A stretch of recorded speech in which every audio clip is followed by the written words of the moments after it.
England और पाकिस्तान के दरमियान दूसरा टेस्ट इस वक्त मुल्तान में जारी है और आज उसका दूसरा दिन बड़ा ही इंटरेस्टिंग रहा।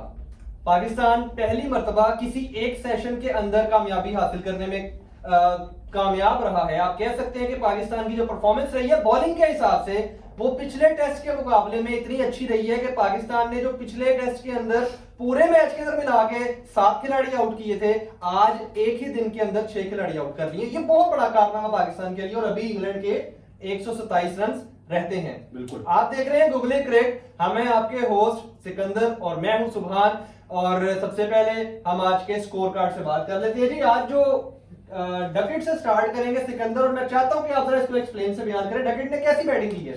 डकेट ने बहुत बेहतरीन बैटिंग की और मेरा ख्याल है कि अगर डकेट सुभान इस तरह की बैटिंग ना करते तो ये मैच इंग्लैंड के लिए बहुत हद तक खराब हो जाता और वो खतरनाक और बड़ी।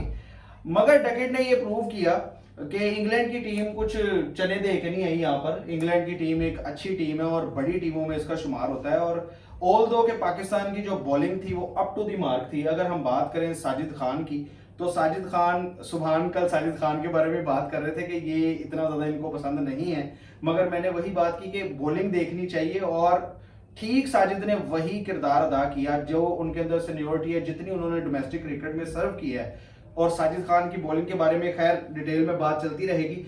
डकेट ने जिस तरह की बैटिंग की, अगर सुभान भाई मेरा ओपिनियन ले तो उन्होंने इंग्लैंड के लिए इस मैच को जिंदा किए रखा है। अभी तक अलाइव है इंग्लैंड का ये मैच। अगर हम ये कहें कि इंग्लैंड इस मैच को हार चुका है या थोड़ा सा बैक स्टेप पे जरूर है, मगर हारा नहीं है बिल्कुल भी, क्योंकि अभी भी 127 रन की ज्यादा लीड इतनी ज्यादा है नहीं और उनके 4 खिलाड़ी अभी क्रीज पे मौजूद हैं। हाँ, ये एक अच्छी बात है कि दोनों खिलाड़ी नए हैं। उनके जितने भी खिलाड़ी जो कि आला पाए के खिलाड़ी थे, जिसके अंदर हम अगर बात करें बेन स्टोक्स की, अगर हम बात करें रूट की, अगर हम बात करें ब्रूक की, जिन्होंने लास्ट टेस्ट में 300 से ज्यादा रन्स बनाए और रिकॉर्ड अपने नाम किया इसी ग्राउंड में इसी पिच पे, उसको आउट करना एक बहुत बड़ी अचीवमेंट थी। और नुमान अली की बॉलिंग के बारे में, नुमान अली ने 2 खिलाड़ियों को अपना शिकार किया, साजिद ने 4 खिलाड़ियों को अपना शिकार किया और उम्मीद है कि साजिद इस मैच में फाइबर लेने में कामयाब हो जाएंगे, हो सकते हैं, क्योंकि अभी 6 आउट हुए हैं और उनमें दोनों बॉलर्स जो हैं, जो पाकिस्तान के मेन स्ट्राइकर हैं, दोनों बॉलर्स ने 6 विकेट्स हासिल कर लिए अभी तक।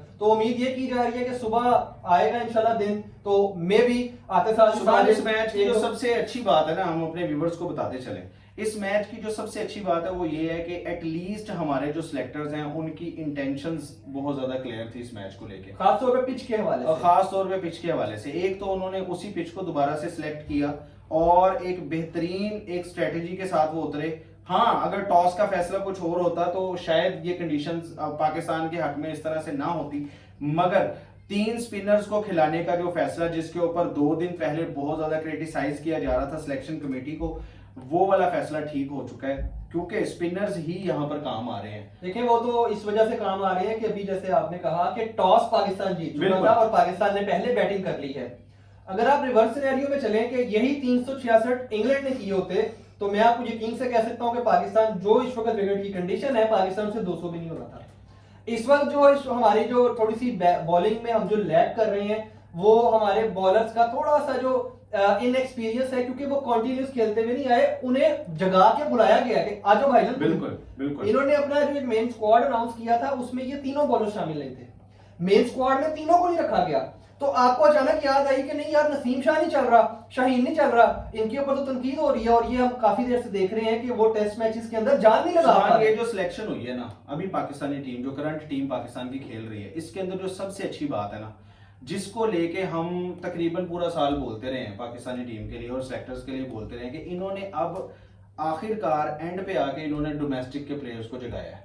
मतलब जो पूरा साल डोमेस्टिक में हमको ऑन एंड ऑफ नजर आते रहते हैं। अगर हम बात करें जाहिद महमूद की, आप बात कर रहे थे अभी ऑफ द कैमरा के, जाहिद महमूद को इन्होंने इतने ज्यादा ओवर्स नहीं दिए और साथ आपने ये भी बात की कि शायद वो बॉल को पुराना करना चाह रहे हैं। और मेरा ख्याल है कि जब डे 3 कल स्टार्ट होगा तो जाहिद महमूद को लाया जाएगा। आज दिन का आखिरी ओवर उन्हीं से करवाया गया। बिल्कुल। टोटल में अगर हम बात करें तो क्योंकि पाकिस्तान के पास 3 स्पिनर थे, बल्कि 5 स्पिनर थे और 1 आमिर जमाल थे। 5 स्पिनर में मैं सलमान आगा को भी गिन रहा हूं और मैं साइम अयूब को भी काउंट कर रहा हूं। तो 3 मेजर बॉलर जो मेन स्ट्राइकर और 2 हमारे पास पार्ट टाइमर।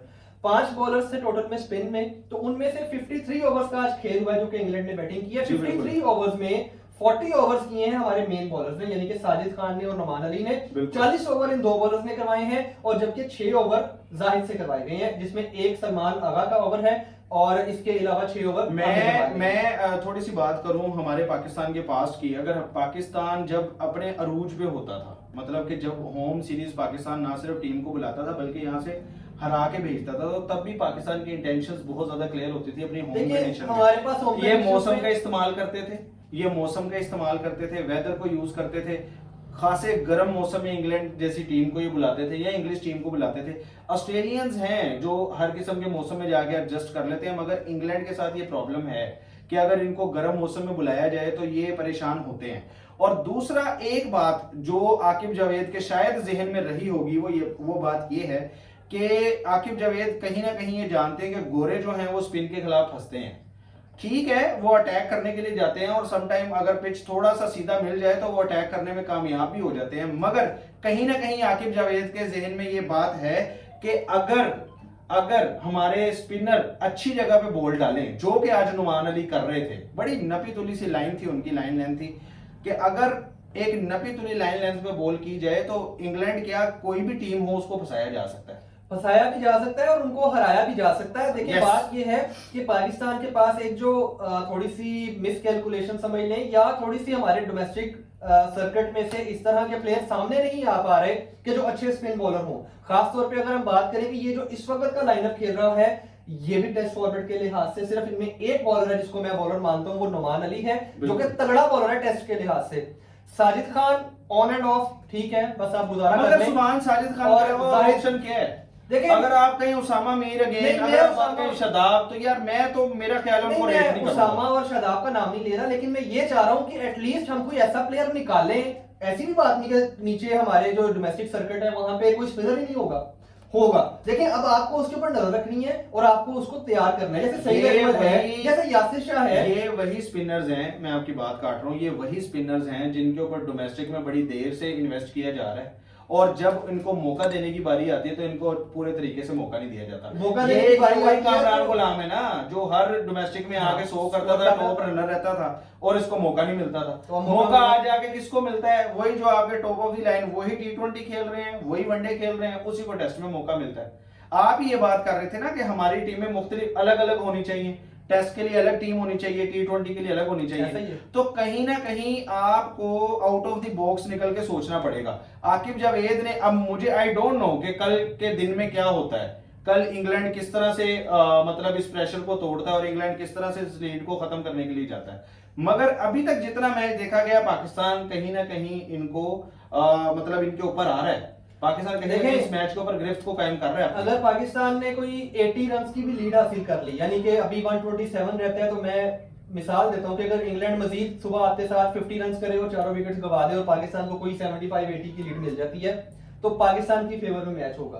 देखिए, आज मैं अभी डकेट का बयान पढ़ा था, अभी कुछ देर पहले डकेट ने एक बयान दिया है कि पाकिस्तान की बैटिंग तीसरी इनिंग के अंदर बिल्कुल फारिग हो जाएगी। मैं अभी बयान पढ़ के आया हूं। इसका मतलब ये है कि डकेट ने विकेट रीड कर लिया है, डकेट ने सेंचुरी स्कोर किया, उसे पता है कि विकेट इतना सीधा नहीं है, मैंने 100 कर लिया, हर बैट्समैन 100 नहीं करेगा। जहां रूट नहीं चल रहा जिसने 250 किया, जहां ब्रूक नहीं चल रहा जिसने 300 किया, और जहां पे क्रॉली नहीं चल रहा जिसने 70-80 तेज किया, तो इसका मतलब है कि वो फंसे हुए हैं। और डकेट का जो अल्फाज है उन पे अगर आप गौर करें तो वो कहता है कि पाकिस्तान की बैटिंग नहीं चलेगी। उसका मतलब ये है, अब वो आपको साइकोलॉजिकली मारेंगे। उसने पहले ही बयान दे दिया कि विकेट मुश्किल है भाई, तुमसे देखें, ये जो टेस्ट क्रिकेट है ना, टेस्ट क्रिकेट की जो सबसे खूबसूरत बात है, जो सबसे हसीन बात है, वो ये है कि there is always a second chance. तो अगर डकेट ने ये बयान दिया है तो अब्दुल्ला शफीक को चाहिए ना वो इसको गलत प्रूव करे।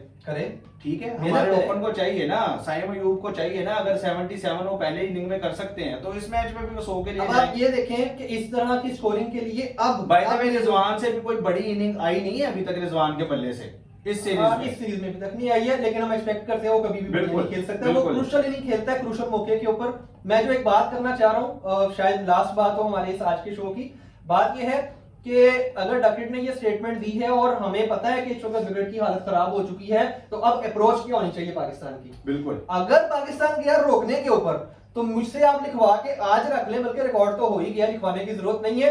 अगर रोकने की तरफ गए तो इनसे 100 भी नहीं होना।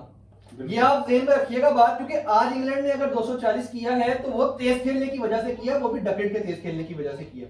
हमें सिर्फ एक इनिंग चाहिए इसी तरह की, बाकी बैट्समैन सिर्फ उसका साथ दे 30-35 का। 30-35 ना करें, ज्यादा कर ले, लेकिन मैं आपको ये बता रहा हूं कि रियलिटी के अंदर 30-35 भी बहुत बड़ा स्कोर होगा इस विकेट के देखिए ऊपर। अगर यहाँ इस Partnership शो में में। बैठ के हमको ये चीज समझ आ गई है तो डेफिनेटली कि हमारे जो पाकिस्तानी टीम का कैंप है उसमें भी ये बात चल रही होगी कि नहीं, इंग्लैंड की बॉलिंग को मैंने अटैक आपसे करना कहा था चाहिए। कि जो बातें हम यहाँ करते हैं वो यहाँ पर ही सुनने को मिलेगी, अगर वो हमारा शो देख लेंगे तो शायद उन तक मगर मेरी जो प्रेडिक्शन है पाकिस्तानी इस सेकंड टेस्ट को लेके, आई थिंक कि पाकिस्तान इसके अंदर कमबैक करेगा और अटैकिंग क्रिकेट की तरफ जाएगा, क्योंकि इनको जाना चाहिए। हाँ, जिन्होंने स्लो क्रिकेट खेलनी है, अगर हम बात करें साउथ शकील की, उसने भाई स्लो ही खेलना है। तो वो स्लो खेल के देख लिया उसने पहले हाँ, में क्या बस किया। उसने स्लो ही खेलना है। मेरा ख्याल है कि साउथ शकील से अच्छा ना, मतलब अगर इनिंग को देखें तो नुमान अली की ज्यादा, नुमान बड़ा अच्छा था, उसकी ज्यादा आप अच्छी देखिए, नहीं आमिर थी। जमाल- जो बॉल मिला वहां पर वो मार तो रहा था। आमिर जमाल को देखिए, आमिर जमाल का बहुत बहुत अच्छी इनिंग खेली है। देखिए बिल्कुल। बात ये है कि यहाँ पर अगर आप रोकने की तरफ जाएंगे ना, अब ये विकेट है खराब, यहाँ रोकने जाएंगे, उसने 4 फील्डर आगे खड़े किए हैं बेन स्टोक्स ने, तो आप उनको कैच पकड़ा देंगे। देखें अनइवन बाउंस है, कभी भी मट्टी उड़ती है, बॉल ऊपर नीचे हो जाता है, तो बिल्कुल। आपके लिए मुश्किल है। लिहाजा आपने जहां ठप्पा लगना है वहीं से आपने हिट करना है, और चाहे आपको कदम बाहर निकालना पड़े या आपको कदम वापस लाना पड़े, ये आपको एडजस्ट करना पड़ेगा और इसी तरह आप कामयाब होंगे। बहरहाल ये था आज का googly crick, and there is chance कि पाकिस्तान इस मैच को जीत में तब्दील करे। एक बहुत फेयर चांस है इस टाइम पाकिस्तान के पास, और हम उम्मीद करते हैं और दुआ करते हैं कि पाकिस्तान इस मैच को एक अच्छे मार्जिन से जीते। और आज के शो में इतना ही। अपने होस्ट सिकंदर को और सुभान को इजाजत दीजिए। गुगली क्रिक को लाइक कीजिए, सब्सक्राइब कीजिए, और सुभान का चैनल है O2 सुभान गनी, उसको भी लाइक कीजिए, सब्सक्राइब कीजिए। इंशाल्लाह नए डे के साथ, एक नई स्पाइसी खबरों के साथ आपके सामने दोबारा हाजिर होंगे। अल्लाह ने